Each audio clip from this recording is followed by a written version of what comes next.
गुरुजी और भाई मर्दाना 7 दिन के सफ़र के बाद एमनाबाद भाई लालो के घर पहुंचे। भाई लालो अपने काम में व्यस्त थे।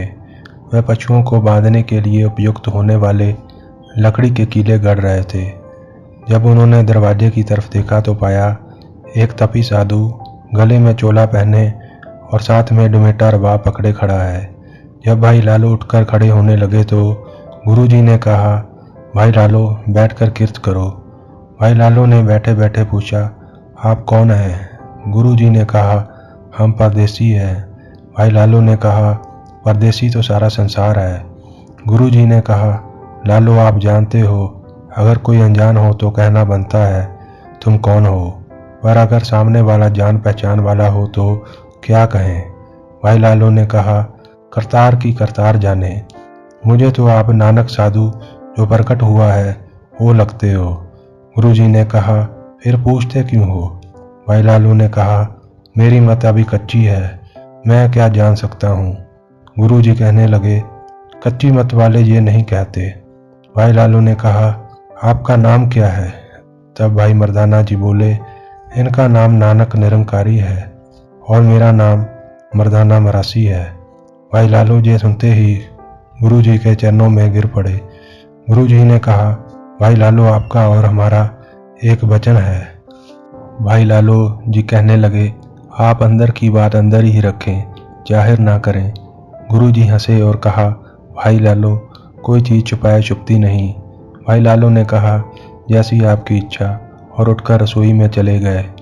फिर भाई मर्दाने ने गुरुजी से पूछा, भाई लालो क्या कोई पूर्ण पुरख हैं? तब गुरुजी ने कहा, मैं आप और भाई लालो कितने ही युगों से इकट्ठे होते आए हैं। इतने में भाई लालो रसोई से बाहर आए और गुरुजी से भोजन करने के लिए निवेदन किया। गुरुजी ने कहा, भोजन बाहर ही ले आओ। भाई लालो ने कहा, आप अंदर चौके में आ जाएं। गुरुजी कहने लगे, जितनी धरती है उतना ही चौका है, आप भोजन बाहर ही ले आओ। भाई लालो ने भोजन बाहर रखकर परोसा। भाई मर्दाने ने देखा कोदरे की रोटी पर सरसों की पिन्नी है। गुरुजी जो अंतर्यामी थे मर्दाने से पूछते हैं, भाई मर्दाना खाओगे तो कहोगे? मर्दाने ने एक टुकड़ा रोटी का तोड़ा मुंह में डाला तो अमृत का स्वाद आने लगा, जैसे कोदरा अमृत बनकर अंदर बरस रहा हो। तब गुरुजी ने पूछा, मर्दाना भोजन कैसा है? भाई जी ने कहा, इसका स्वाद बयान नहीं किया जा सकता। गुरुजी ने भाई लालो से कहा, ऐसा लगता है आपने अमृत भोजन में मिला दिया हो। भाई लालो ने गुरुजी को माथा टेका और कहा, आज मेरे जन्म जन्म की मैल उतर गई है। फिर समय बीता। अब गुरुजी को भाई लालो के यहाँ रहते 3 दिन हो चुके थे। एक रात भाई मर्दाने ने गुरुजी से कहा, यहाँ के लोग हमारी बहुत निंदा करते हैं। गुरुजी ने समझाते हुए कहा, फकीरों को किसी से कोई प्रयोजन नहीं होता, जहाँ साधु मूर्त है वहाँ हमारी रहत है। तब भाई जी ने कहा, आपकी आप ही जानो, पर जब हम किसी गली कूचे से गुजरते हैं तो लोग कहते हैं, देखो शूदर जा रहे हैं, कोई कहता है कोराही। मुझे इन बातों से बहुत दुख होता है। जब पर बात हुई तो गुरुजी ने भाई लालो से कहा, आपको करतार चिताए, अब हम चलेंगे। भाई लालो ने हाथ जोड़कर कहा, हमसे कौन सी अवज्ञा हुई है जो आप जानने की बात करते हैं? गुरुजी ने कहा, आपसे कोई अवज्ञा नहीं हुई है, पर हमसे ये संसार दुखी है। भाई लालो ने कहा, आप तो परमेश्वर की जात हो, आपसे कोई क्यों दुखी होगा? आपका नाता तो परमेश्वर और साधु संतों से है। गुरुजी ने कहा, आपकी बात तो सच है, पर यह संसार विकराल रूप है, इसका जो मन चाहता है वही करता है, परमेश्वर की कीर्ति को मानता नहीं। ऐसे संसार से करतार बचाए तो ही सुख से रहा जा सकता है। अब हमें विदा दो। भाई लालो ने हाथ जोड़कर विनती की, आप 1 महीना तो यहाँ रहें, जो रूखा सूखा है उसे ग्रहण करें, आपकी बहुत कृपा होगी। गुरुजी ने भाई मर्दाने से कहा, लालो का कहा भी मोड़ा नहीं जा सकता। भाई मर्दाने ने कहा, जैसा आपको भला लगता है आप करें।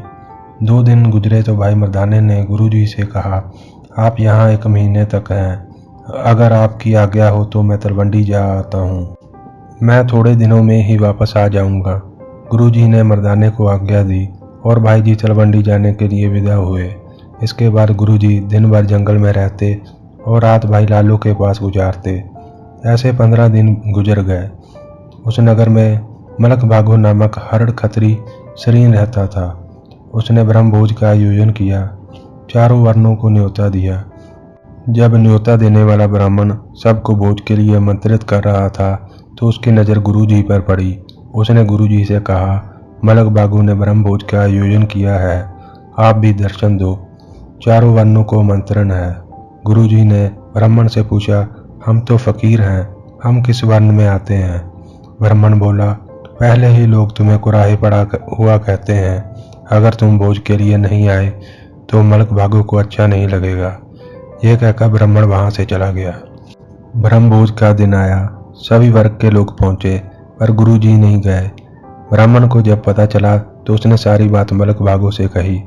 मलक भागो ने ब्राह्मण को एक बार फिर गुरुजी को लाने के लिए भेजा। ब्राह्मण भाई लालू के घर पहुंचा। गुरुजी वहीं थे। ब्राह्मण ने गुरुजी से कहा, मलक भागो तुम्हें बुला रहे हैं।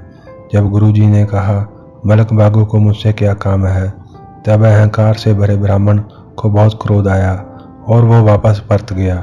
उसने जाकर मलक भागो से कहा, वह नानक खत्री का पुत्र है और शूद्र के घर का अन्न खाता है, उसने आपके ब्रह्मभोज के लिए आने से मना कर दिया है।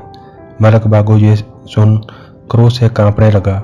उसने अपने आदमियों को ब्राह्मण के साथ भेजा और कहा, नानक को पकड़कर यहाँ ले आओ।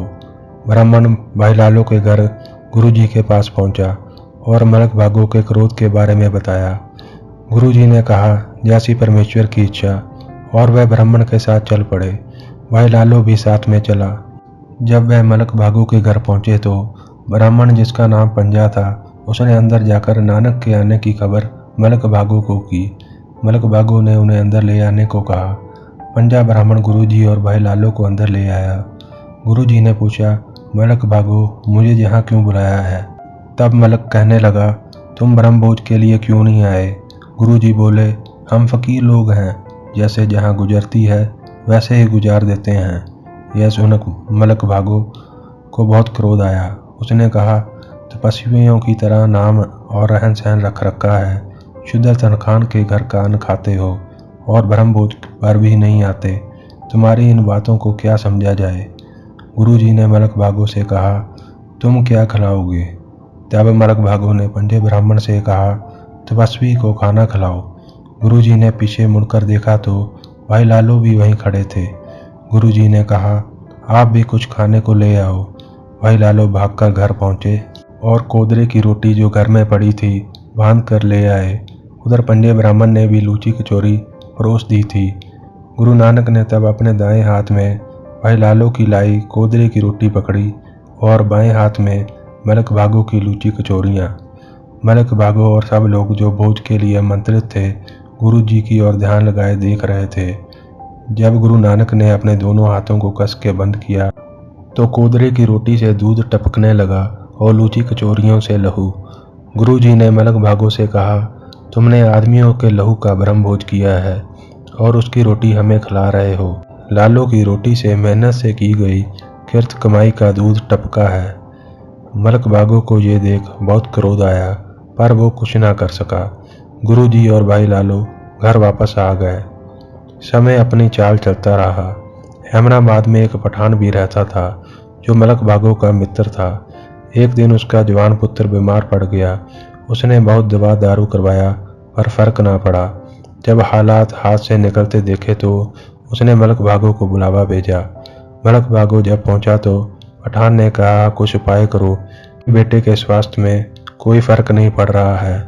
मलक भागो ने कहा, खान जी आप किसी कामल फकीर को पकड़ो तभी आपका बेटा अच्छा होगा। पठान ने कहा, यहाँ कामल फकीर कौन है, उसे कैसे ढूंढा जाए? तब मलक भागो ने सब फकीरों को पकड़कर लाने की सलाह दी। फकीरों को पकड़कर लाया जाने लगा। जब पठान के आदमी फकीरों को पकड़कर ला रहे थे तो उनकी नज़र गुरुजी पर पड़ी। वो गुरुजी को भी पकड़कर साथ में ले आए। जब ये खबर भाई लालू को पता चली तो उसने जाकर देखा तो गुरुजी भी पकड़कर लाए गए फकीरों में बैठे थे। भाई लालू ये देख वैराग करने लगे। गुरुजी ने भाई लालू को जब देखा तो कहा, लालू वैराग क्यों करते हो, देखो करतार के तमाशे। गुरुजी ने भाई लालो से कहा, आप पठान के पुत्र को अपना जूठा किया हुआ खाने का टुकड़ा दो। भाई लालो ने जाकर जूठा टुकड़ा पठान के पुत्र को दिया। जैसे ही उसने टुकड़ा खाया वह उठकर बैठ गया और वाहिगुरु वाहिगुरु करने लगा। सुन मलक भागो के कपाट खुल गए। वह गुरुजी के चरणों को पकड़कर माफी मांगने लगा। पठान भी आकर गुरुजी के चरणों पर गिर पड़ा और कहने लगा, हे गरीब नवाज, मेरा गुनाह माफ कर दो। गुरुजी ने मलक भागो और खान से कहा, जाओ सब फकीरों की दुआएं लो। तब खान सुनते ही दौड़ा और एक एक करके सब फकीरों के आगे माथा टेकने लगा। इसके बाद खान गुरुजी का मुरीद बन गया और मलक भागो सिख, साथ ही में सारी नगरी भी गुरुजी की मुरीद बन गई।